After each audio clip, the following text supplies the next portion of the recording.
शुरू करता हूँ। थोड़ा पहले मुझे बोलने की आदत है, तो कुछ सवाल हैं मेरे भी कि हम सुपर पावर क्यों बनना चाहते हैं और ये चाहत कहाँ से आ रही है, इसके पीछे कोई सामाजिक, आर्थिक, राजनीतिक, मनोवैज्ञानिक कारण है भी क्या?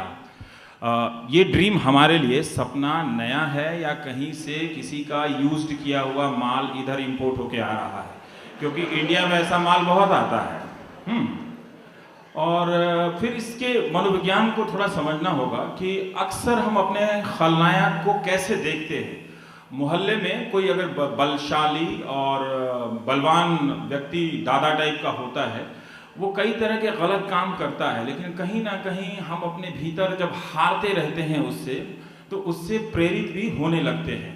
और इस सोच को बहुत अच्छी तरीके से किसी ने कंस्ट्रक्ट किया हमारे दिलो दिमाग में, तो जावेद अख्तर साहब ने। और उनकी जावेद अख्तरिया जो फिल्में हुआ करती थीं, उसमें आप देखेंगे कि एक ही सिस्टम, एक ही बैकग्राउंड से हीरो भी निकलता है और विलन भी निकलता है।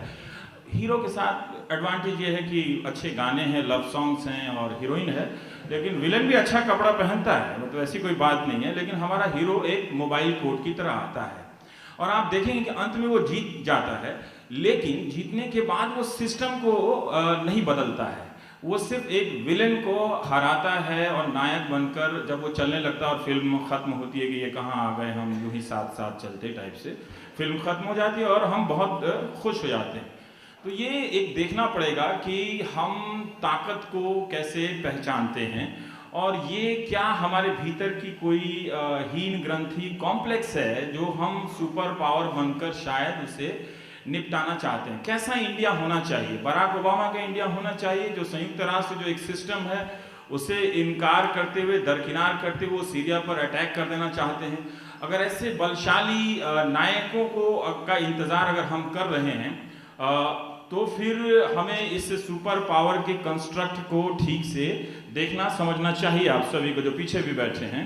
और ये देखना चाहिए कि अगर बराक हुसैन ओबामा साहब जो हैं, जिस तरह से ये दादागिरी करते हैं, कहीं वो उसी तरह के तो नहीं हैं जो हमारे बिहार के शहाबुद्दीन या यूपी के राजा भैया हर दिन दूसरे के खेत खलियान में घुसे रहते हैं कब्जा करने के लिए।